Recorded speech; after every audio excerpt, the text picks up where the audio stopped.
मैं अब आगे डॉक्टर गौतम चटर्जी सर को बहुत ही सम्मान के साथ बुलाना चाहती हूँ।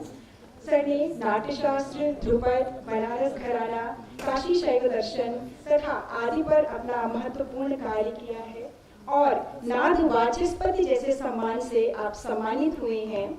FTII पुणे में और BHU में लगभग 20 डिकेड्स का आपका अध्यापन टीचिंग ड्रामा का अनुभव रहा है। आपने अभिनव गुप्त की तंत्रालोक टीका का ट्रांसलेशन भी किया है इंग्लिश में, जो 7 वॉल्यूम्स में है। नाट्यशास्त्र का हिंदी, अंग्रेजी, बंगाली और अभिनव गुप्त की टीका के साथ आपने अनुवाद किया है। सर को मैं बहुत सम्मान के साथ आज के वक्तव्य को प्रस्तुत करने के लिए आमंत्रित करती हूँ। आदरणीय Gautam Chatterjee sir, thank you.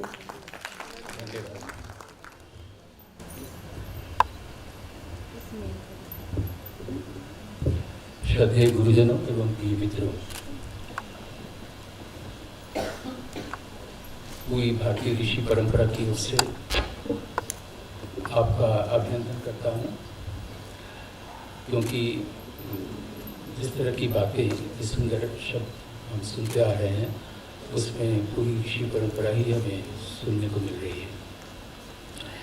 सीधे उपसंहार में ही आते हैं, क्योंकि इतना सेमिनार कॉन्फ्रेंसेस में ही होता है कि इतना सुनने को मिलता है सुबह से लेकर शाम तक कि हम थक जाते हैं। और फिर भी एक चाहत बनी रहती है कि अगर कुछ ऐसी चीज़ मिल जाए जो सीखने को मिले, क्योंकि हम सभी ज्ञान के विकासु होते हैं और चाहते हैं कि कुछ तत्व मिल जाए। तो कोशिश करेंगे कि ये जो उपसंहार पोर्शन है उसमें कुछ तथ्यों और तत्वों और सूचनाओं की ओर सिर्फ आपका ध्यान आकर्षित करें, ताकि अगर आपको उससे प्रेरणा मिले तो आप ये जो पंचम वेद है भरत मुनि का नाट्यशास्त्र, इसको आप बिल्कुल नई रोशनी में पढ़ सकें या समझ भी सकें।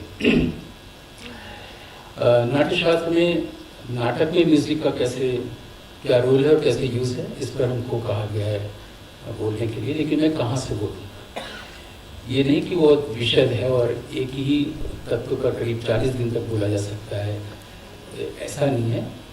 मेरे लिए मुश्किल ये है कि जो भी नाट्यशास्त्र हमें मिला था 1925 में, फाइनल एडिशन संस्कृत में एडिट होने के बाद, उसके बाद उसके कई संस्करण निकलते रहे, उसको संपादन किया जाता है। और 1955 में ये फाइनल जब टेक्स्ट तैयार हुआ, यानी कि पाठ्य तैयार हुआ, उस पाठ्य का 2 भाषाओं में अनुवाद हुआ, हिंदी और अंग्रेजी में, और उसके बाद 2-3 भाषाओं में और अनुवाद हुआ, जिसमें फ्रेंच भी है, नोरी ने किया है।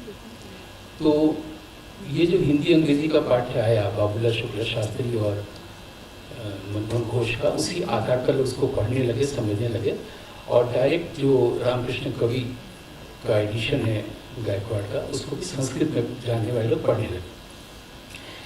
लेकिन मैं जब संस्कृत में या हिंदी अंग्रेजी में पढ़ता हूँ तो कुछ समझ में नहीं आता, और जब कुछ समझ में नहीं आया है तो हम उसको अभी क्या बोलें, ये एक मुश्किल चीज़ है। क्योंकि उसमें मान लीजिए कि ये लिखा हुआ है, अगर हम हिंदी में अंग्रेजी में पढ़ते हैं, कि जब नट प्रवेश करे पूर्व रंग में,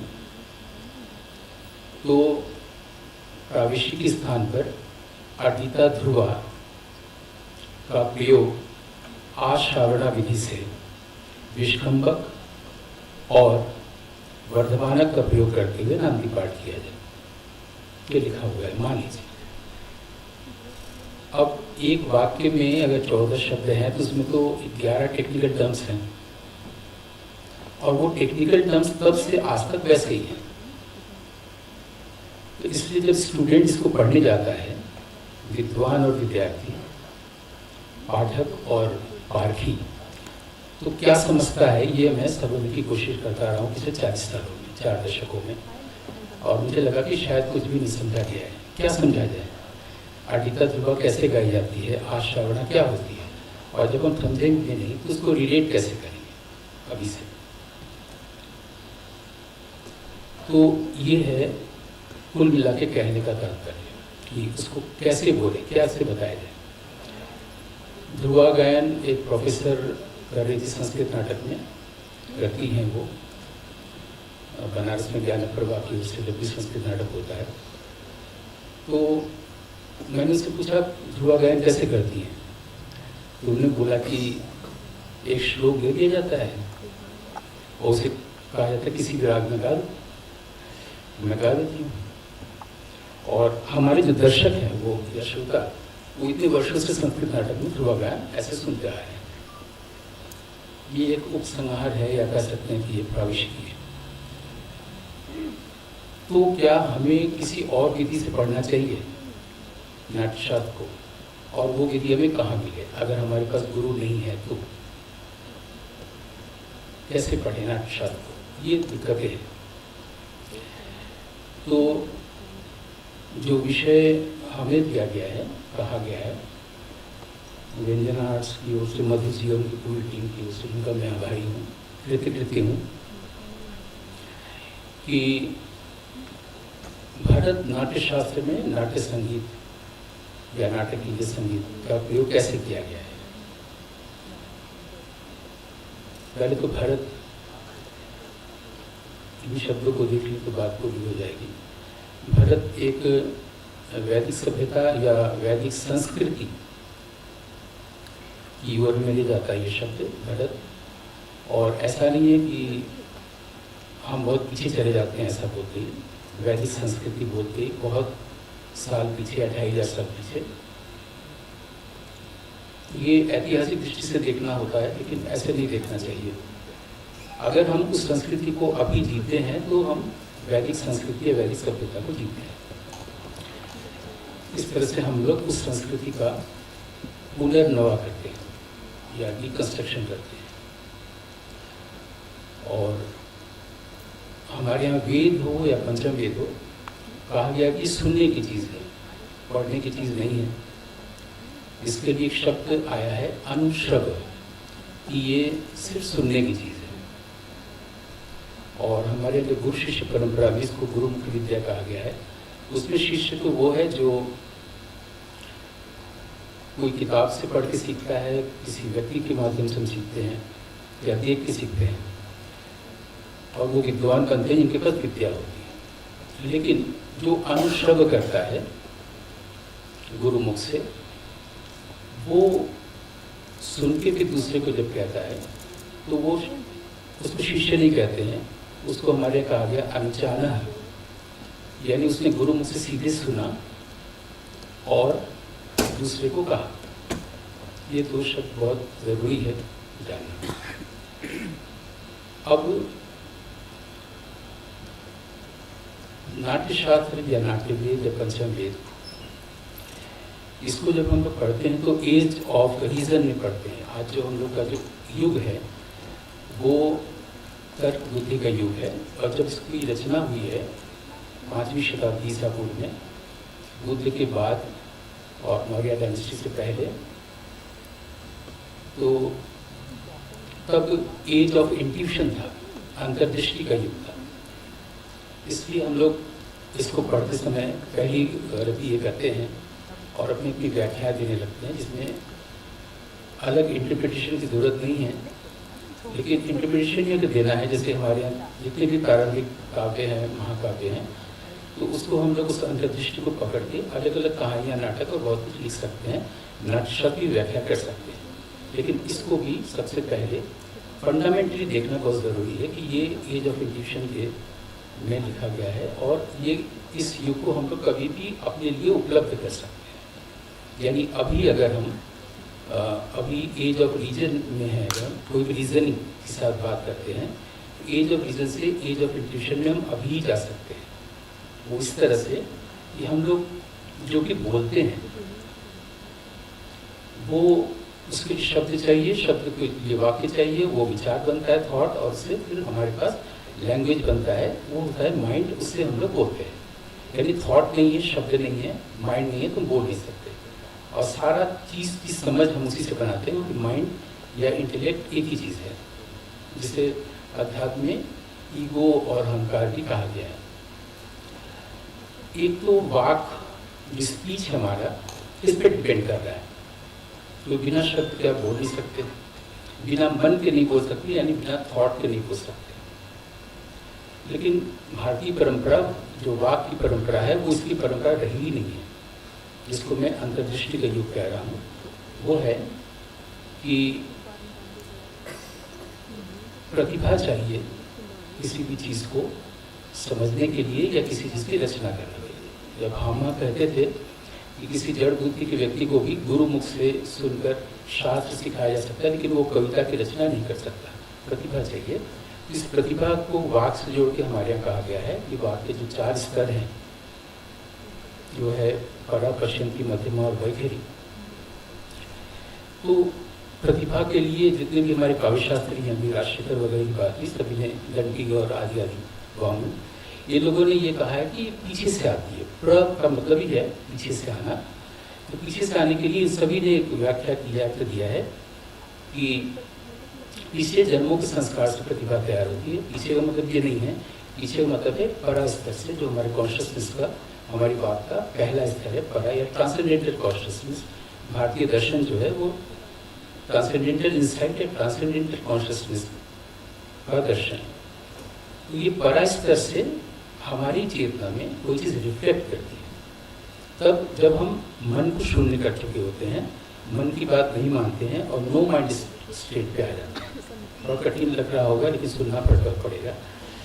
तो वहाँ से जब कुछ रिफ्लेक्ट करता है, जिसको कि हमारे यहाँ माइथोलॉजिकल जितने भी टेक्स्ट हैं उसमें स्वर्ग कहा गया है कॉन्शियसनेस का, क्योंकि ट्रांसेंडेंटल कॉन्शियसनेस है, ये परा स्तर है। परा से हमारी चेतना में जब वो रिफ्लेक्ट करता है तो हमें लगता है कि वो जो प्रतिभाशाली व्यक्ति है, कवि है, उसको लगता है कोई बात कौन दी। प्रतिभा के एक शब्द झलक भी है, सडन फ्लैश ऑफ कॉन्शियसनेस। वो चीज़ कौन सी वो समझ में नहीं आता, कोई वर्ण है या कोई ध्वनि है, कोई रंग है। तो इसको कहा गया, इस स्तर को हमारे यहाँ पश्चिम की वाक। फिर जब सोचना शुरू करती इस पर, अब माइंड की भूमिका आती है, तो फिर हमारी रचना शुरू होती है, वो मध्यमा वाक है। फिर जब हम उसको लिखते हैं, बोलते हैं, तो है वैखरी वाक। ये जो परंपरा है ये अंतर्दृष्टि का एक युग तैयार करता है, और उसी युग में ये पंचमवेद की रचना की गई है नाट्यशास्त्र। नाट्यशास्त्र में कुल 37 अध्याय हैं।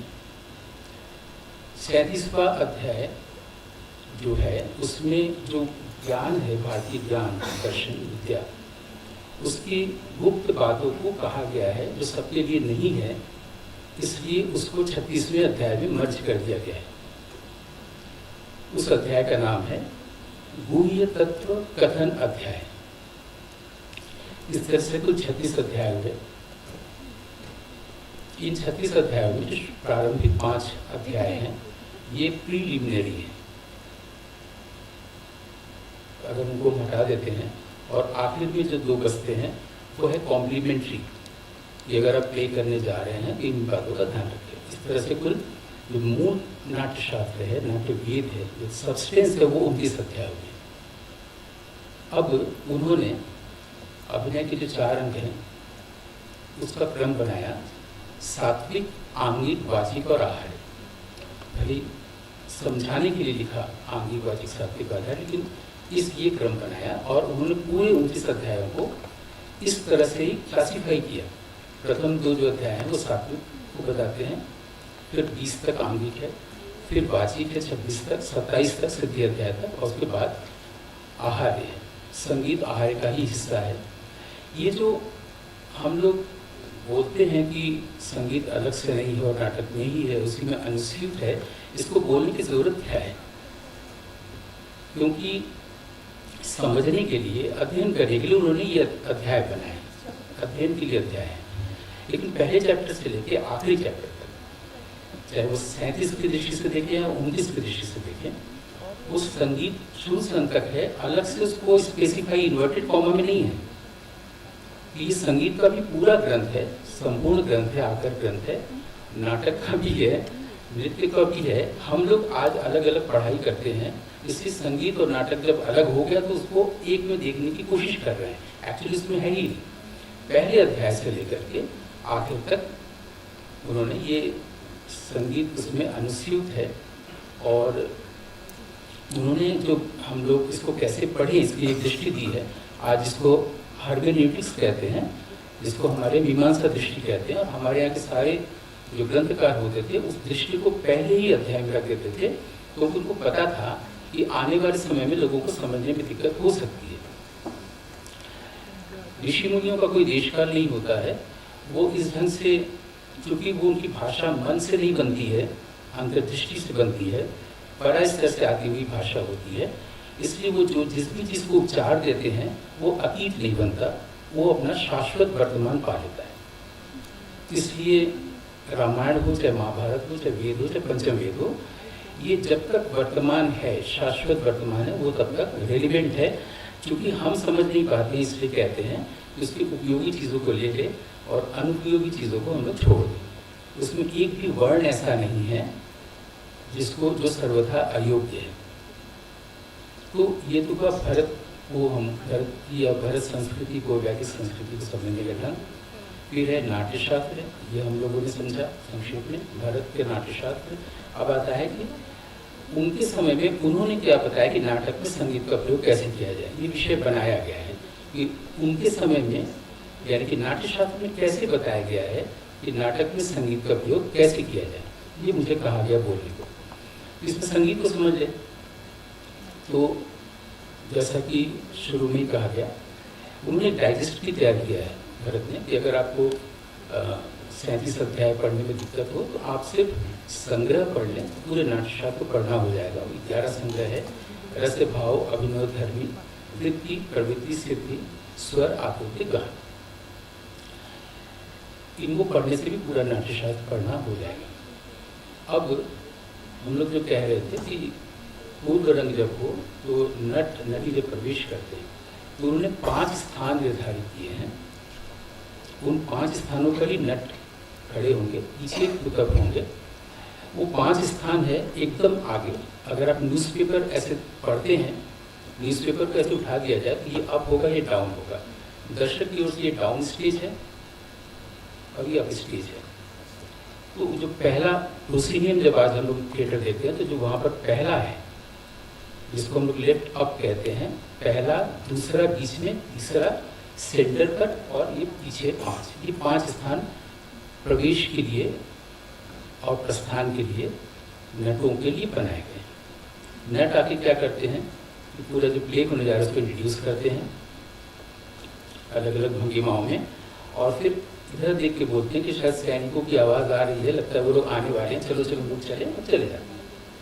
अब इस दौरान जो पूर्व रंग पेश किया गया, इन 5 स्थानों पर, उनके नाम है प्राविशिकी। अब प्रवेश स्थान जहाँ पर होगा वो हमेशा इस इधर से होगा, जो इसको आज हम लोग विंग्स के रूप में समझते हैं। वो हमेशा प्राविशिकी धुराई गाई जाएगी। तो प्रवेश, आक्षेप, निष्क्राम, अंतर और प्रसाद। प्रवेश स्थान पर सिर्फ प्राविशिकी ध्रुवाई गाई जाएगी। प्राविशिकी ध्रुवा है उत्थापिनी। अभी जो गांधर्व गान की बात हुई, पहले साम गान में सामन गाते थे और गांधर्व और गान ही था। गांधर्व श्रेयस है, गान प्रेयस है। मैंने श्रेयस का मतलब लोकोत्तर के लिए और लोक मंगल के लिए, प्रेयस मैंने अपने सुख के लिए। जो गांधर्व है वो अपौरुषीय है और जो गान है वो मनुष्य रिलेटेड है। गांधर्व का नाम भरत मुनि ने नाट्यशास्त्र में नहीं लिया है। उन्होंने कहा है ध्रुवा, 5 ध्रुवाएं गाई जाए। प्रवेश स्थान पर प्राविशिकी, बीच में जो जगह एक बना प्रवेश, आक्षेप, निष्क्राम, आक्षेपिकी, निष्क्रामिकी, आंतर और प्रासादिकी, 5 ध्रुवाएं। क्या क्या 5 ध्रुवाएं हैं? उत्थापिनी, परिवर्तनी, अवकृष्टा, अदिता और विक्षिप्ता। इन 5 ध्रुवाओं को कैसे गाया जाएगा वो 32वें अध्याय में 524 कारिकाओं में बताया हुआ है। ऐसा कहने की कोई ज़रूरत नहीं है कि हम कैसे जाने कि ध्रुवाओं को कैसे गाया जाता था। इसलिए हम एक श्लोक लेकर के उसको दे देते कि किसी भी राग में गा दो, ऐसे की ज़रूरत नहीं है। पहली बात तो यह है कि नाट्यशास्त्र में एक भी श्लोक नहीं है नाट्यशास्त्र में 6000 कारिकाएं हैं, और कारिका किसे कहते हैं इसे 6ठे अध्याय में उन्होंने परिभाषित किया। हम लोग जनरल बोलते हैं, इन पर्टिकुलर बात नहीं करते हैं, टू की पॉइंट बात करना चाहिए। जैसे कि कहा गया कि अनुकरण जो होगा वो हमेशा लोक नृत्य का होगा, और अनुकीर्तन जब होगा वो हमेशा भाव का होगा। यानी जो बाहर है उसका अनुकरण होगा, जो भीतर है उससे उसका अनुकीर्तन होगा। इसको हम लोग इम्प्रोवाइजेशन कह सकते हैं, ठीक है, विस्तार कह सकते हैं। ये सब बिल्कुल डिफाइंड है, अलग से कोई व्याख्या की अभी जरूरत नहीं है। पहले इन सूचनाओं या तथ्यों को संक्षेप में समझ लें। तो और संक्षेप में ऐसे कह सकते हैं कि अंदर सात्विक है, बाहर आंगिक है, दोनों का जो पुल है, ब्रिज है, वो वाचिक है। इसके अलावा सब कुछ आहार्य है। जैसे कि संगीत अध्ययन के लिए संगीत इस तरह से आहार्य का अंग उन्होंने बताया। अब ये जो 5 ध्रुवाएं उन्होंने कही हैं, जिसको डिटेल में बताया गया है 32वें अध्याय में, जो हमारे काव्य शास्त्र का उत्कृष्ट रूप भी है, वहाँ पर उसको अभी तक पढ़ा ही नहीं गया, देखा ही नहीं गया है। इसमें पूरा साहित्य है और उसमें ये बताया गया है कैसे गाया है, उसके मीटर तक दिए हुए हैं। हम लोग को मीटर देखने का जो अभ्यास है कि 7 स्वर होंगे और उसमें तीव्र और कोमल के निशान होंगे, तो उससे हम लोग समझते हैं वो जो निशान है उसके लिए वहाँ पर शब्द हैं कि क्या कहा जाएगा। यहाँ तक कि लोगों ने ये भी कहा है कि निषाद में 2 श्रुति जोड़ दी जाए तो उसका नाम काकली निषाद है। अब जो 2 श्रुति जोड़ दी जाए का मतलब हुआ कि वो श्रुति को भी सुन सकते थे। हम लोग आज ये पढ़ते हैं कि 2 स्वरों के बीच में 22 श्रुतियाँ होती हैं। अब 22 श्रुतियों को सुना नहीं जा सकता। अगर वो सुन नहीं सकते तो उन्होंने 2 श्रुति जोड़ करके ग्राम राग बनाने की योजना नहीं बनाई होती। और जैसा कि हम लोग जानते हैं कि गूंगा वही होता है जो बहरा होता है, इसलिए अगर बहरापन हटा दिया जाए तो वो बोलने लगेगा। तो 22 श्रुतियों को कैसे सुने, ये विस्तार से 32वें अध्याय में बताया हुआ गया है कि आप स्वर सन्निवेश कैसे करें। और जो हम मात्राओं में इशारों की बात कर रहे थे, चिन्ह की, जिसको हम लोग आकार मात्रिक चिन्ह कहते हैं, नोटेशन पद्धति। और हम सभी लोग जानते होंगे 7 स्वरों में हम लोग नहीं गाते हैं, हम लोग 36 स्वरों में गाते हैं। 7 स्वरों से 4 कोमल और 1 तीव्र करके पहले तो ये 12 हो गए। ये 12 के 3 स्केल्स हैं, तो मध्य, मंदिर और तार, तो उसमें 36 स्वरों से गाते हैं। अब ये जो हम लोग मध्य से मंदिर में जाते हैं या निषाद से हम लोग मध्य में आते हैं, मध्य की निषाद से सारी विधियाँ बताई गई। विधि से एक शब्द से मुझे एक चीज़ याद है कि नाट्यशास्त्र एक मेथडोलॉजी है, इसको संस्कृत नाटक तक सीमित करके बहुत गलत काम किया गया है।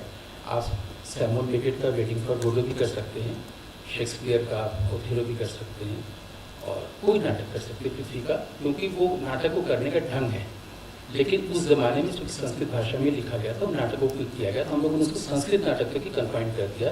क्योंकि हम लोग रीजन से समझते हैं, माइंड से समझते हैं। अगर हम लोग एक बार भी ये जीवन में ये अनुशीलन या साधना किए होते, ये अपने वाक स्तर से देखें, तो शायद ये चीज़ें नहीं होती, सब भूलें नहीं हुई होती 70 सालों में। अब संगीत के लिए जो 3 शब्द आते हैं नाट्यशास्त्र में, वो है मार्ग, फिर है ध्रुवा और जाति। मार्ग गान के बारे में, मार्ग शब्द यहाँ पर 3 तरह से आया है पूरे नाट्यशास्त्र में। एक मार्ग ताल के रूप में आया है, और हम लोग जो एक स्वर से दूसरे स्वर में जाते हैं, आरोहण और अवरोहण करते हैं, तो वहाँ बताया गया कि हम लोग मार्गांतर से भी एक स्वर से दूसरे स्वर में जा सकते हैं। मार्गांतर का मतलब हुआ कि अगर आप मध्य ये सा में हैं, षड्ज में हैं, वहाँ से अगर आप मंत्र के धैवत तक जाना है तो ये मार्गांतर है। मार्ग शब्द इस तरह से आया है। मार्ग गान को ऐसे बताया गया है, मृग धातु से इसकी निरुक्ति है कि जब शेर अपनी गुफा से चलता है तो उसको अपने परिचित रास्ते से जाता है, परिचित रास्ते से लौटता है। हिरण जब अपनी गुफा से निकलता है तो अपने परिचित रास्ते से आता जाता है। लेकिन जब शेर हिरण को देखता है या हिरण शेर को देखता है, अब वो जो जान बचाने के लिए भागता है तो उसके लिए कोई परिचित और अपरिचित नहीं है, वो किसी भी रास्ते से भागता है, वह मार्ग उद्घाटित होता है। इस तरह से मार्ग, मृग्या और मृग को बताया गया है कि मार्ग गान क्या है। यानी कोई सरोवर है, उसमें सीढ़ियाँ नहीं हैं, पहली बार अगर कोई उतरा तो सीढ़ियाँ बन गई, फिर सब उसके फॉलोअर्स होते हैं। तो पहला मार्ग गान है, जैसे पहली बार कुमार गंधर्व ने अगर गाया और फिर बाद में उसके जो फॉलोअर्स लोग गा रहे हैं तो वो जाति गायन है। तो मार्ग गान को बस इतना बताया गया है। मार्ग शब्द 3 बार आया है और मार्ग ताल में ही राग शब्द भी 1 बार आया है। इसके बाद आता है जाति गायन, जिसका प्रयोग पूरे नाटक के दौरान होना है। जाति गायन में सिर्फ और सिर्फ उन ध्रुवाओं को प्रयोग होगा, उन 5 के अलावा जो है। इसके लिए उन्होंने 7 गीत बताए। पहली बात तो गांधर्व 5 ध्रुवा, ये हम लोग पूर्व रंग में हो गया। अब गान, क्योंकि यहाँ पर गीत आता है, गीति आता है, गीतक आता है, गान आता है, बहुत सारे शब्द आते हैं। तो इतना कन्फ्यूजन हो जाता है, कोई कन्फ्यूजन की जरूरत नहीं है, क्योंकि इतना साइंटिफिक ढंग से उन्होंने एक एक शब्द को डिफाइन किया है। जैसे कि उन्होंने कहा है कि 7 गीत होते हैं, इन 7 गीतों को ही नाटक के अनुसार, नाटक में जो प्रधान रस है, प्रधान भाव है, उसके अनुसार ही उसकी पूरी उसका स्वर सन्निवेश किया जाए। ठीक है। अब पूर्व रंग में जिस पूरे नाटक को जिस पर्टिकुलर जाति में गाना है, जिस पर्टिकुलर ध्रुवा में गाना है, उसका सिर्फ संक्षेप ही वहाँ पर किया जाएगा, ताकि लग जाए कि अब इसे डिटेल में पूरे नाटक में होगा। और उसी ढंग से इंस्ट्रूमेंट्स को ट्यून करते हैं। जब हम लोग देखते हैं कि शिव कुमार शर्मा प्रेजेंटेशन से पहले ट्यून कर रहे हैं, उसको ही आश्रावणा कहा गया है। जैसे आक्षितिज होता है, श्रवण से श्रवण तक, प्रेजेंटेशन से लेकर के ऑडियंस तक, जिससे आश्रावणा का मतलब है ट्यून करना। हर शब्द, संस्कृत इतना आसान है, मुझे लगता है उससे ज़्यादा आसान मैथमेटिक्स और संस्कृत के अलावा कोई और वैज्ञानिक भाषा नहीं है। तो वो जो अब जो 7 गाया जाना है, वो है आपके 7 गीतों के नाम बताए गए हैं। और ये कैसे मद्रक, फिर उल्लोप्यक, रोविंदक, ओवेणक, प्रकरी, उत्तर, ये 7 गीत बताए गए हैं। इन्हीं के अनुसार आपको गाना है। अगर आपने उत्तर चुना है तो आपको उत्तर का संक्षेप वहाँ देना पड़ेगा। आज की भाषा में अगर आपने कोई एक राग चुना है जिसका यूज़ आपको पूरा प्ले में करना है, उसका थोड़ा सा 2 स्वर या 3 स्वर में उसका स्वर सन्निवेश आपको पूर्व रंग में करना है। ठीक है। कोई भी, जैसे मान लीजिए कि हम लोग विद्यार्थियों से कई बार पूछा जाता है राग पहचानो, और अगर हम उसमें कोई 2-3 स्वर लेते हैं, 2 स्वर सा सा धा, ये अगर हम करते हैं तो कोई बात नहीं, ये है कोई बात नहीं है। तो ये मुझे अभी पता चला कि अच्छा मैं तो कोई गायक नहीं हूँ, लेकिन मैं खाली समझा रहा हूँ, जिधर समझने से, जिस समझ से हमारी दूसरी जो नासमझियाँ वो चली जाए। तो ये जैसे हम लोग अच्छा जब आएगा तो दे दीजिए, ऐसे दे दीजिए। एक तो उपसंहार कर रहे थे, उसमें भी और भी विस्तार हो जाए। है क्या पानी? नहीं, बस गले को भिगोना है।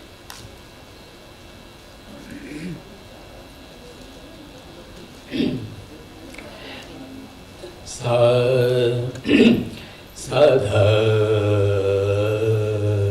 ये जो धैवत आया, ये मध्य के साथ से हम मंदिर के धैवत करते हैं। अब धैवत की जो भूमिका है, ये सिर्फ इसी राग में है। ये धैवत की भूमिका किसी भी राग में नहीं हो सकती है। हमारे यहाँ इसको आज की भाषा में, बनारसी भाषा में राजा स्वर कहते हैं, जो हमारे यहाँ वादी स्वर कहा गया या अंश स्वर कहा गया।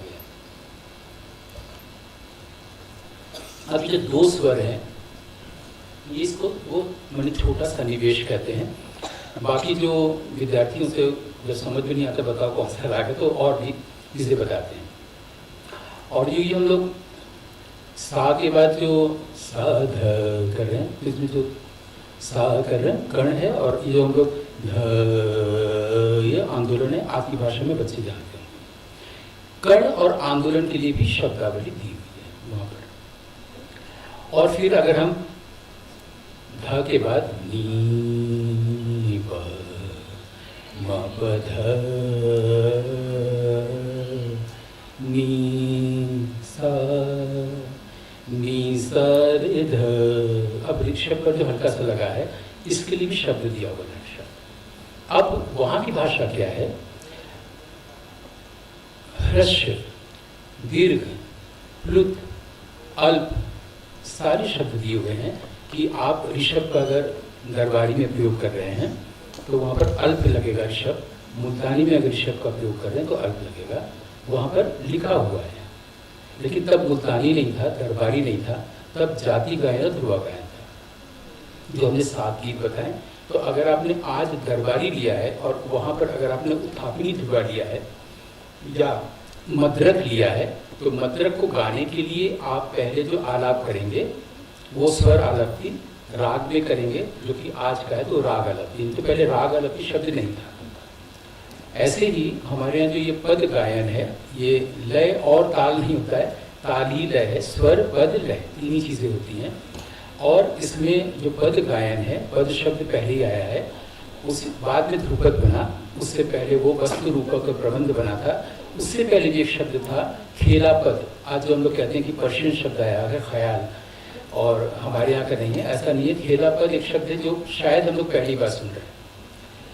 अब एक रिसर्च हुआ है पुणे में जिसमें डिटेल में बताया गया कि खेला पद क्या है और इसको कहने का आधार है, क्योंकि विक्रमोर्वशीयम नाटक की बात हो रही थी। विक्रमोर्वशीयम में इस शब्द का प्रयोग खेला पद का महाकवि कालिदास ने भरत मुनि के नाट्यशास्त्र को उद्धृत करते हुए कहा है।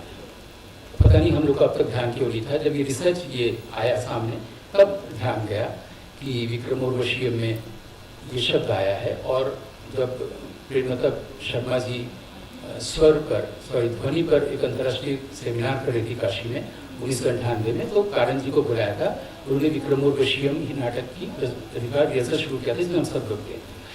प्रेमलता जी के निधन के बाद उनका भी मन दुखी हो गया, उन्होंने नहीं किया, ये अलग बात है।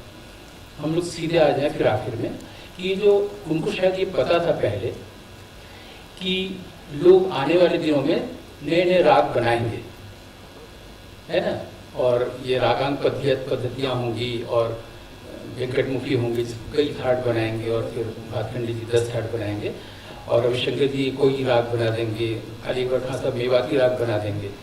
तो उन्होंने पहले से ही 7 गीतकों के बारे में पहले से ही भरत मुनि ने बना रखा है कि आप कितने भी जातियां बनाते चले जाएं, उस 7 गीतक में ही आएगा। कोई भी गीत आप बनाते चले जाइए। हम आज सोचते हैं कि इतने राग हैं तो इतने थाट में हम लोग रखते हैं, मारवा थाट को किस में रखें, या मारवा राग को किस में रखें, या सोही राग को किस थाट में रखें। लेकिन उन्होंने 7 गीतक बनाए हैं, जिसमें आप जो 7 गीत अभी हमने बताए, मद्रक, अपरांतक, उल्लोप्यक, रोगिंदक, ओविणक, प्रकरी और उत्तर, ये 7 के आधार पर उन्होंने 7 गीतक बनाए हैं, जैसे इसको आज हम लोग थाट कहते हैं। और 7 गीतक में आप असंख्य अपनी कल्पना से, जो प्रतिभाशाली व्यक्ति होगा, वो व्यक्ति जनक जन्य राग, जिसको बाद में कहा गया, वो क्रिएट करता ही रह सकता है। और वो है 7 गीतक, छंदक, वर्धमानक, आषाढ़ी, ऋग, पाणिका, गाथा, सम। ये 7 जो है गीतक उन्होंने पहले से निर्धारित कर दिए हैं कि इसका प्रयोग कैसे होना है। संगीत हो गया। अब नाट्य संगीत अंत में बचता है कि नाटक में भरत मुनि क्या कह रहे हैं। तो पहले अध्याय से लेकर के 36वें अध्याय तक, या जो मैंने सब्सटेंस कहा 29 अध्यायों में, उन्होंने प्रयोग बताए हैं और कहा है कि जब भी स्वर का प्रयोग हो तो ताल का प्रयोग ना हो, जब भी ताल का प्रयोग हो तो स्वर का प्रयोग ना हो। हम लोग आज देखते हैं ना कि क्रेसेंडो की तरह से और नाटक का में खूब उठाना है, तो खूब म्यूजिक और इंस्ट्रूमेंट भी बज रहा है और गाना भी हो रहा है, ऐसा उन्होंने नहीं कहा है। और ताल के लिए पूरा एक चैप्टर समझाया है 31वें अध्याय में। और अगर आप इसको गौर से पढ़ें अंतर्दृष्टि के तौर पर, प्रतिभा के तौर पर, तो सब कुछ आप रिलेट कर सकते हैं।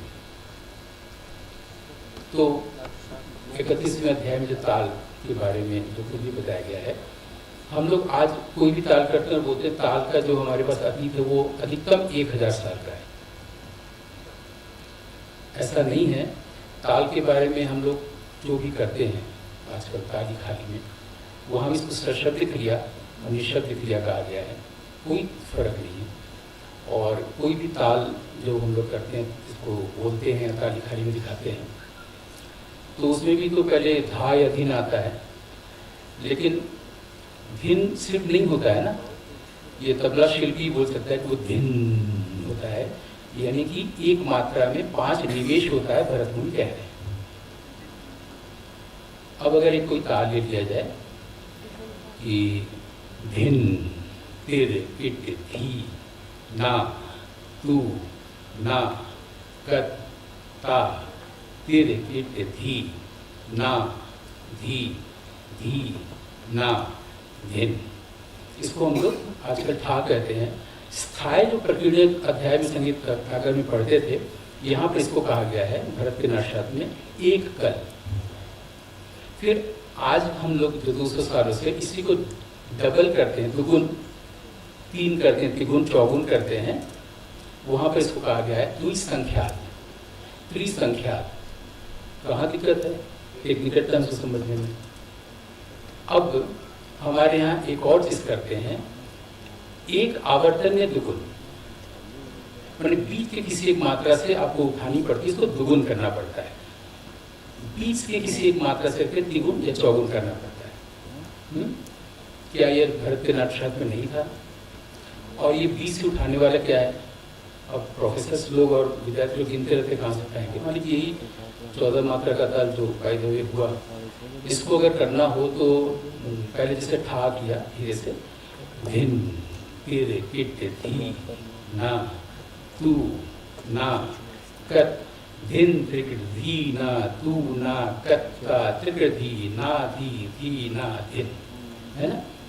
तो शायद इसको कहाँ से किस मात्रा से उठाएंगे?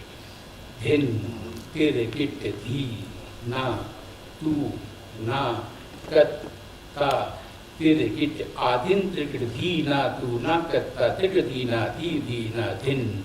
आया? तिर किट धी ना तू ना कत ता तिर किट धी आदिन त्रिकट धी ना तू ना कत ता त्रिकट धी ना धिन। ये जो हम लोग एक आवर्तन में दुगुन तिगुन चौगुन करते हैं, तो वहां पर इसको कहा गया है द्विकल। अब द्विसंख्यात नहीं है, एक आवर्तन में दुगुन, एक आवर्तन में तिगुन है त्रिकल।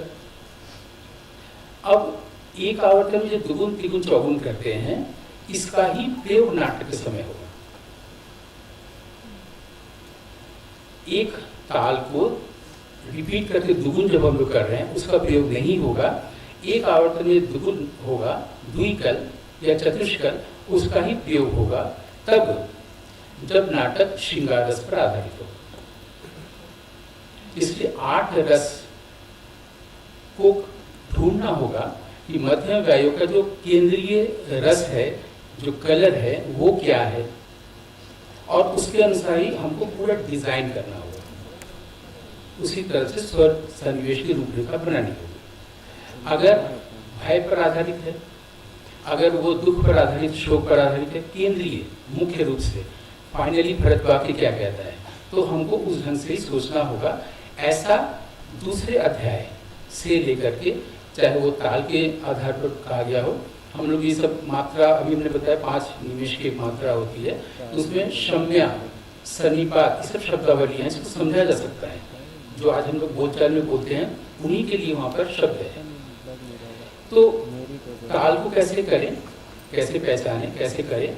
नाटक किस तरह का नाटक है, उसका एक प्रधान रस या कलर क्या है, उसको अगर हम लोग समझ लें, उसके अनुसार पूरा डिजाइन होता चला जाएगा, जिसका आभास, जिसकी आहट पूर्व रंग में ही होगी।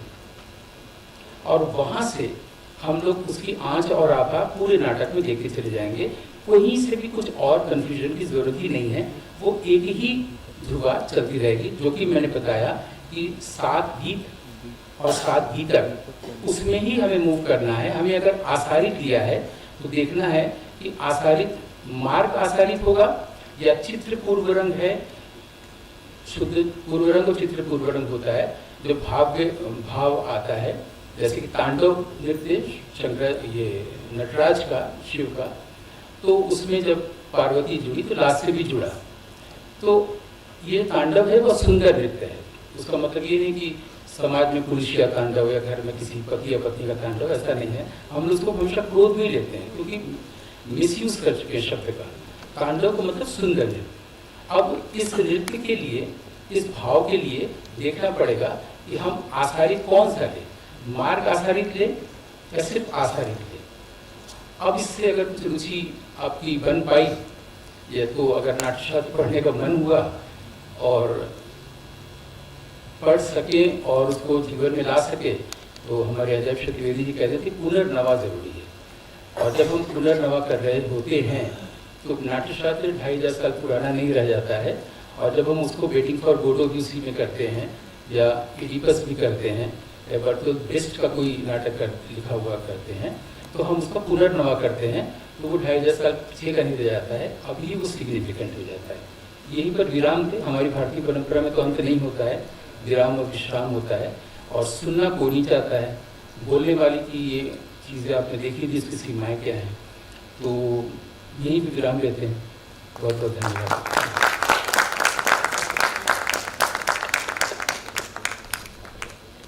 बहुत बहुत आभार सर। निश्चित रूप से हम सभी बहुत लाभान्वित हुए और इस गंभीर व्याख्यान में हम सभी बिल्कुल अनुस्यूत होकर के रह गए, पूरी तरह से हम उसमें खो गए थे।